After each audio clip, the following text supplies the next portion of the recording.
Жеримди бербей жатышат булар. Башка бирөөнүн эле алган кредит үчүн арестке түшүп калган. Ошол жаңыл аттуу адамдын аресин жаңылып булар бул эженин жерине коюп алышкан.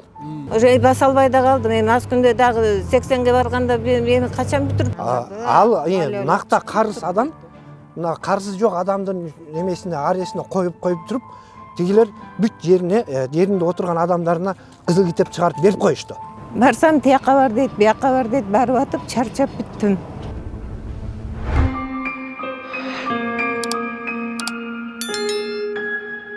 Мен буга чейин Ак Ордо конушунун 498-контурундагы Бекболиева Бактыгүл айымдын 16 участкасы боюнча материал чыгарганмын. Ал материал жайында эле чыккан. Ошол жайдан берки созулган иш бүгүнкү күнгө чейин эч кандай маселе чечилбей созулуп келүүдө. Тагыраагы Бекболиеванын 16 участогу Касмалиева Динара аттуу айымдын банкта карызы болгон үчүн сот аркылуу арестке коюлган. Чынында Касмалиева Динаранын жери биз сөз кылып жаткан 16 участокко катар жайгашкан жана азыркы тапта андан үй сатып алгандар толук документтерин колдоруна алган. Ал эми эч кандай карызы жок Бактыгүл Бекболиева айымдын жери арестке коюлуп турат.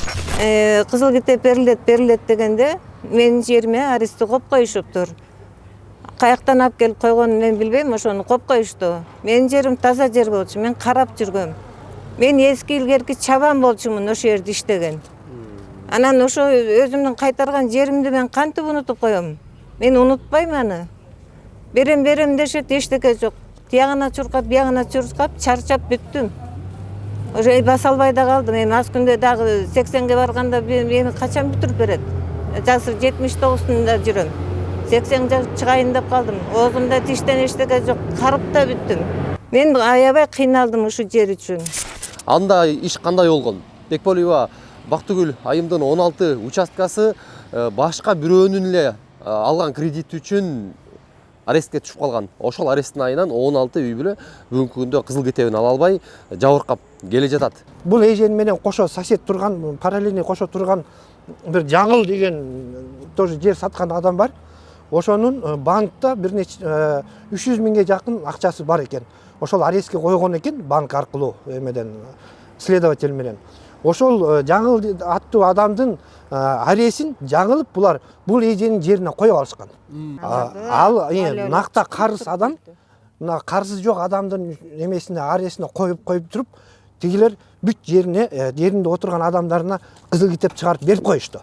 Өткөндө окуядан кийин ал жер дагы ошо жаңыл эженин жери да арестке коюлду деп атышпайбы? Ооба, бул ал жаңылдын жери арестке коюлуп калган себеби мына биз 2024 ызылдап баштагандан кийин анан барып арестке коюлду. Жайдан баштап. Ооба, жайдан баштап арестке коюлду. Бирок коюлганы менен алардын адамдарына 2024кө чейин, ошо арестке чейин китептерин уже чыгарып берип коюшканда, берип койгон.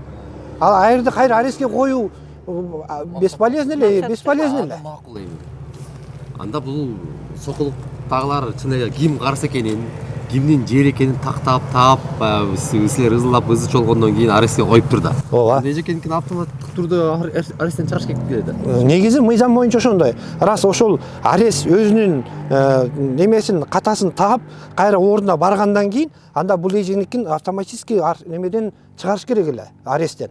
Бүгүнкү күнгө чейин чыкпай келатат. Суроонун баардыгы ушу маселенин баары айланып кетип эле Сокулук райондук кадастр мамлекеттик мекемесине такалып атат да. Ооба, ошого такалып атат. Себеби арестке койгон дагы ошол госрегистр болуп атат, аресттен чыгаруу дагы госрегистрден болуп атат. Ушул жер боюнча жер маселесин менен ала турган кызыл китебибизди ала албай атабыз. Барып уже чарчадым. Башкы прокуратурага, улуу ГКНБга ошо кайрылганым. Ушул бүтпөй аткан ишибизди бүтүрүп бергенге суранам силерден. Мен уже басарга далым калбай калды. Барсам тияка бар дейт, бияка бар дейт, барып атып чарчап бүттүм.